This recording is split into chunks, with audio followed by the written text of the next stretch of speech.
Hey guys, welcome to Sippin Spillin with Syd from through Mississippi. I am running into town real quick in between making pickles and bread and working on a video to make sure I get to the post office before it closes because I know that there's at least one thing they're waiting for me, and somebody else messaged that they sent something, but I don't know if it's there yet or not. But I need to go and leave it not sitting there. So anyway, I'm gonna go do that, and then I gotta hurry up and come home and get back to work because I've got a video to get finished for that will be coming out as you're seeing this on today, Friday, on 3 Mississippi, um, with Mike's pasta sauce recipe from his tomatoes, and so which is one of my favorite things is his homemade um, pasta sauce. Um, it's so good, and he works. It's a lot of work, obviously, to make it the way he makes it. There's quick and dirty versions that you can do, um, and then there's the old Italian Nona way of cooking it for days, and adding the meat and all of that, sometimes. And so there's definitely different ways of doing it, but I would say his is probably closer to like a traditional tomato basil kind of situation, um, and kind of more of the consistency of like a slightly chunkier marinara sauce, I would say, if I had to quantify it. But anyway, it's good. And that video on Through Mississippi today will have the recipe. So if you've got a ton of tomatoes that you don't know what to do with them, making some sauce to put up on your shelf is always a good option. There's nothing that beats like a store-bought sauce is like compared to, because even when I do, like when I'm in a hurry and I'm just, I'm going to make pasta tonight, and it's like a quick, get a jar of sauce, whatever, I always make sure I try to get like the best one I can find. Like I really like the Rouse sauce, RAO. That one's pretty good, and there's a couple other ones that are pretty decent.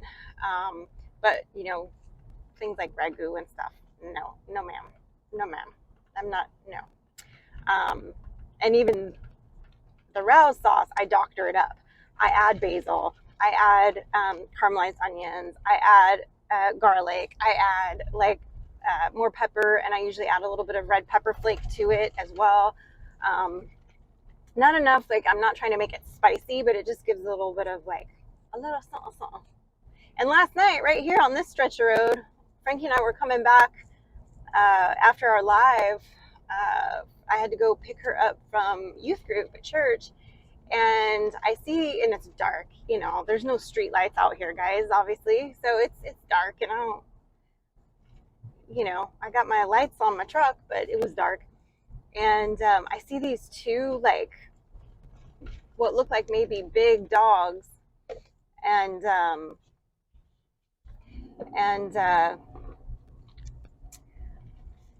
somebody was backing out, but they were aggressive about it, but then they stopped. So anyway, it's all good in the hood. They look like two big black dogs at first, and then I was like, those are the biggest dogs I've ever seen. And then I realized as I get a little bit closer, I'm like, oh, those are calves on the side of the road. And there were these two calves on the side of the road, and right where we were, there's only one guy that we know of on that little stretch that has cows. I filmed a little snippet of it. I may include it. There wasn't much to show, so I may not include it in a future video or not, because it wasn't much of a story. But it delayed us by about 20 minutes, because I said, Frankie, run up and knock on their door, see if it's theirs. I'll stay here with the cows. And then I texted our buddy Ross, who runs like a bunch of cattle between several different pastures and properties, and I wasn't sure if he had cows over close to us right now. I don't know what just fell off of I have no idea. Something just fell off of the thing. We'll investigate that later. Anyway, and he was like, no, those aren't mine. I think I know whose they are. Anyway, Mike, in the meantime, I texted Mike and told him what was going on, because we were only like, I don't know, quarter of a mile, maybe half a mile from the house. Probably half a mile from the house. And so I just texted him. I said, hey, we're down the road a piece, trying to collect some cows that got out, figure out who they go to. And so he called Ross, and Ross was like, told him where this one guy lives, in the backside of his property, basically was down another road. And the cows, he said, I know he's had 2 bottle calves that keep getting out. And sounds like these were there. So Mike went and knocked on his door and told him what was up, and asked him if he wanted help getting them back in. And he was like, nah, they'll come back. They're fine. Okay. So that was our somewhat lame adventure last night in the middle of the road in the dark, but it worked. And then we, came home and we had more sauce to make, so we had to finish doing that. And I don't think, let's see, I think I ate dinner at 10 o'clock last night. I probably should have just skipped eating dinner altogether and just gone to bed, but I didn't. I'm hoping tonight I can get to bed at a more decent hour. I do have to finish editing. I'm definitely behind on my editing this week, mainly because we were behind on filming some things. So I do need to get that video finished and edited. And then I've got my big project kind of looming in front of me, editing wise, of our year in review video. So I thought I was going to be able to work on it more this week, but that hasn't really happened. I think next week, probably Monday, I'll hit that real hard and try to make some real headway on that, to kind of get that moving forward. But and then of course we've got Friday's video, the tomato sauce video that's coming out today, and then Sunday I think is going to be split between us doing some pickling and working on the fence line. I think we'll see. I'm hoping that we can kind of get that done today, so that I can, by Friday and Saturday, I'm going to be baking a lot. So I think between Friday and Saturday, maybe get that done while things are in the oven. I can go up and edit for an hour and then come back and, that kind of thing. So we'll see how that goes.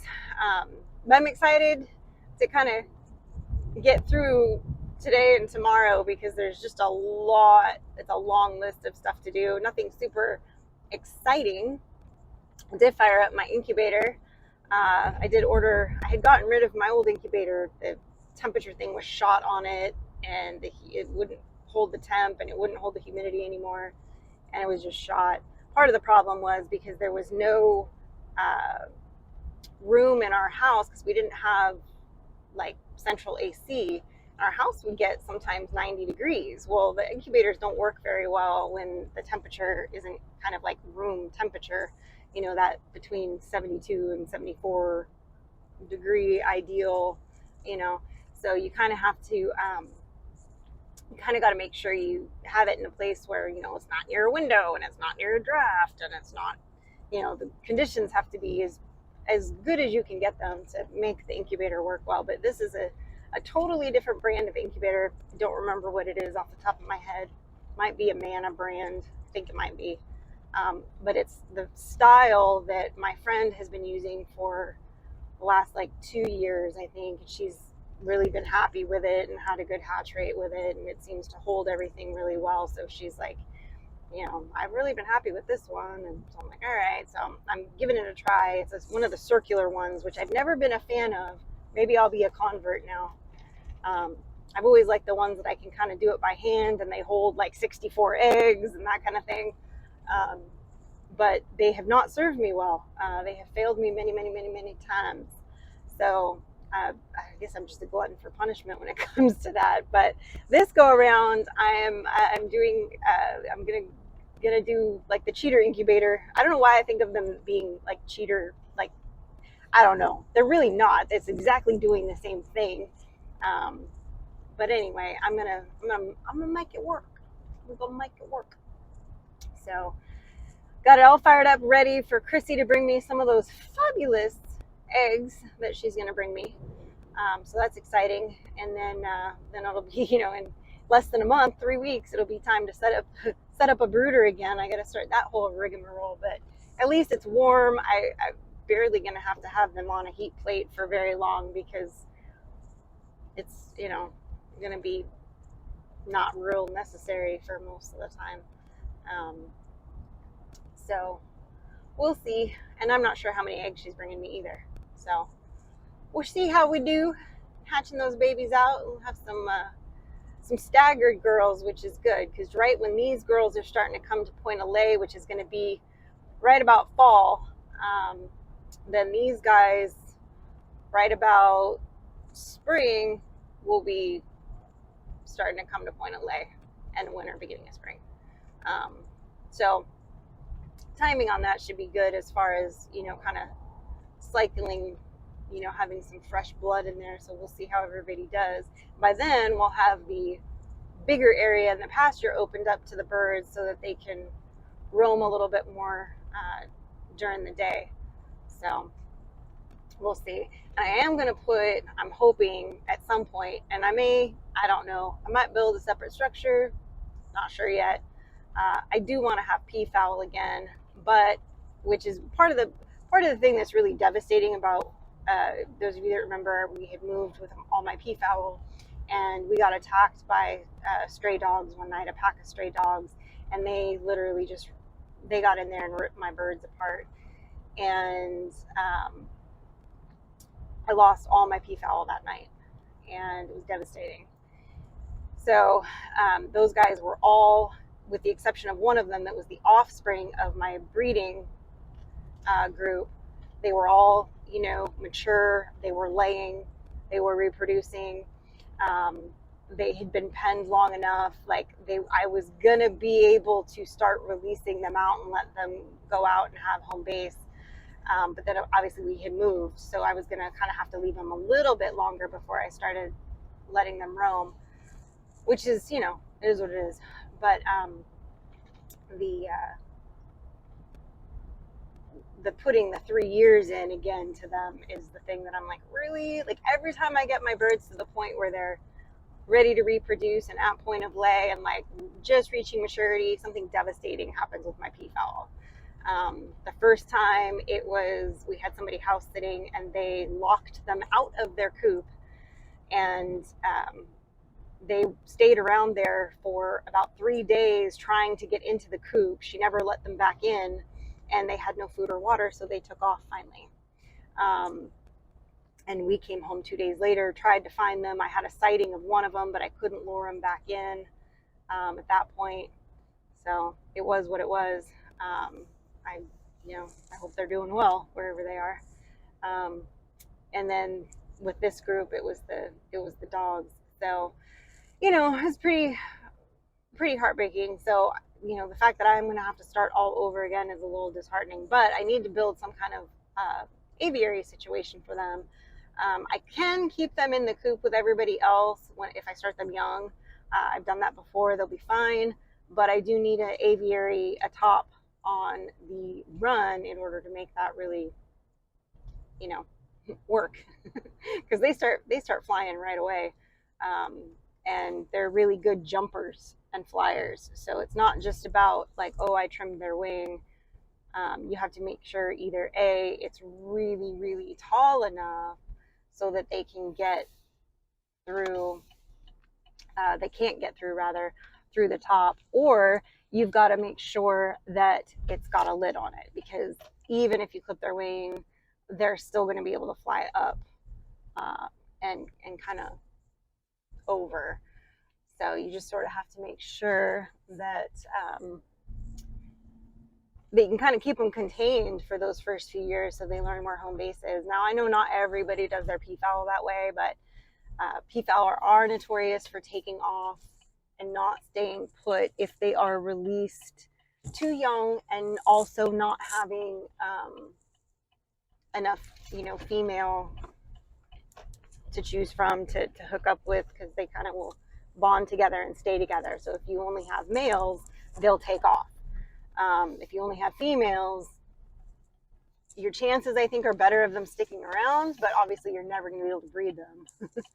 So I really want to be able to have like at least one male and like 2 or 3 peahens would be ideal. But you know, you never know how that's going to go.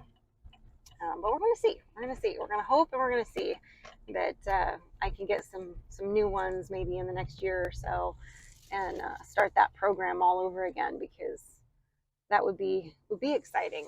And probably definitely next year I'll be getting some turkeys as well, because this year I just didn't do turkeys because we had so many other things going on, and I wanted to make sure I had eggs for us, so I started chicks right away. Not right away, but when Mike said it was like okay for me too, I started them. But the thing about that is I was trying not to do like I waited to start quail. I didn't want to be doing too much all at once until we had more of the infrastructure in. So I think by this time next year, well, not by this time next year, by May of next year, I'll be able to in the spring get turkey poults and maybe start some turkeys that I can have some just kind of on the property to help kind of repopulate the area a little bit with some turkey, and then I might have some that I raise just for us to have around, because I do like having turkeys around. They're fun to raise. So anyway, guys, I gotta run in here and get what I need done at the post office, and sorry about that, guys. My phone actually overheated from the sun hitting it in the car and it shut off mid-video, or at the end of the video, right before I could say goodbye to you guys. But anyway, I appreciate you guys. Thanks for hanging out with me. We will see you next time. I hope everybody has a fabulous and blessed weekend. So until then, safety's off.